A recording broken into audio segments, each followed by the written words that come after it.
નમસ્કાર મિત્રો. આજે 24 માર્ચના અગત્યના કરંટ અફેરની ચર્ચા કરીશું. 24 માર્ચ, જેને વિશ્વ ક્ષય રોગ દિવસ તરીકે પણ ઉજવવામાં આવે છે. 23 માર્ચ, 23 માર્ચ શહીદ દિવસ તરીકે ઉજવવામાં આવે છે.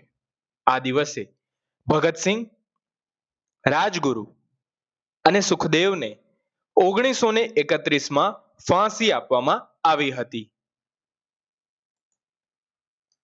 23 માર્ચે વિશ્વ હવામાન દિવસ તરીકે પણ ઉજવવામાં આવે છે. વસ્તી ગણતરીના પ્રથમ ચરણનો સમયગાળો શું છે? પ્રશ્ન અગત્યનો છે. આવી શકે છે એપ્રિલથી સપ્ટેમ્બર 2026. જ્યારે વસ્તી ગણતરી 2027નું પ્રથમ ચરણ શું છે? સમયગાળો કહે તો એપ્રિલથી સપ્ટેમ્બર અને પ્રથમ ચરણ કહે તો મકાન સૂચીકરણ અને મકાનોની ગણતરી. વર્લ્ડ ઇન્ડોર ચેમ્પિયનશિપમાં 60 મીટર દોડમાં ગોલ્ડ મેડલ કોણે જીત્યો છે? અગત્યનો પ્રશ્ન છે, પૂછાઈ શકે છે. જવાબ છે માર્કેલ જેકોબ્સ, જેમણે 6.41 સેકન્ડમાં 60 મીટર દોડમાં ગોલ્ડ મેડલ જીત્યો છે અને તેઓ વર્લ્ડના ચોથા ફાસ્ટેસ્ટ બની ગયા છે. નામ છે માર્કેલ જેકોબ્સ અને આ અમેરિકાના છે. ભારત અને ફિનલેન્ડ વચ્ચે સમજૂતી થઈ. ટેકનોલોજી, એજ્યુકેશન અને ટ્રેડમાં એક પ્રશ્ન અહીંથી નીકળે કે ફિનલેન્ડના રાષ્ટ્રપતિનું નામ જણાવો, જે છે એલેક્ઝાન્ડર સ્ટ્રબ. શતિલ મિસાઇલ વિકસાવવામાં આવી છે. કયા દેશે વિકસાવી છે? રશિયા.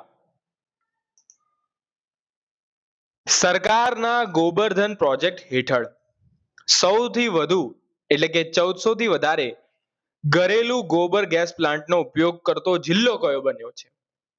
જિલ્લો બન્યો છે બનાસકાંઠા. ગુજરાતનું બીજું મહાત્મા મંદિર ક્યાં બનાવવામાં આવી રહ્યું છે? રાજકોટમાં. બિહાર દિવસ દર વર્ષે ક્યારે ઉજવવામાં આવે છે? 22 માર્ચ.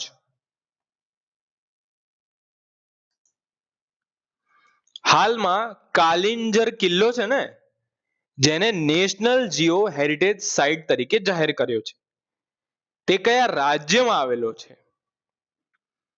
ઉત્તર પ્રદેશમાં.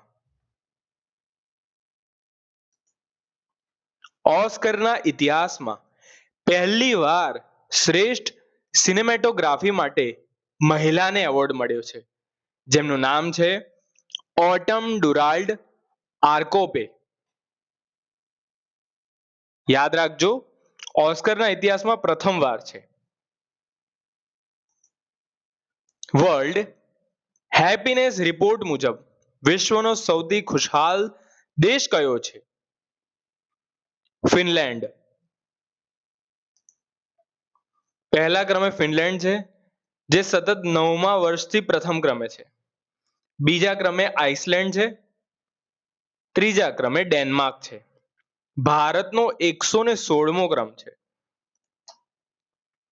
આપણા નાગરિક ઉડ્ડયન મંત્રી છે રામ મોહન નાયડુ, જેમણે ફેરે સે ફુરસત યોજના શરૂ કરી છે.